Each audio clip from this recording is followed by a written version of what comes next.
সন্ন্যাসীদের ভোগ রান্না করার জন্য এখানে আলো চাল, মুগের ডাল, আলু কেটে নিয়েছি, আর একটা নতুন মালসা নিয়েছি, ইটের উনুন তৈরি করে নিয়েছি, আর কাঠি দেওয়ার জন্য একটা তাল ডাঁটা কেটে নিয়েছি।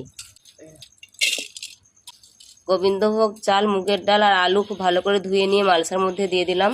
পরিমাণ মতো জল দিয়ে দেব,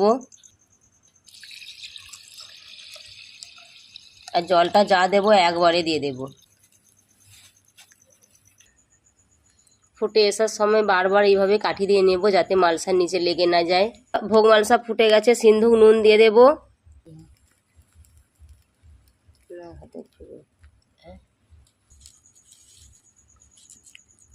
ভোগ মালসা তৈরি হয়ে গেছে, শেষে আমি ঘি দিয়ে দেব।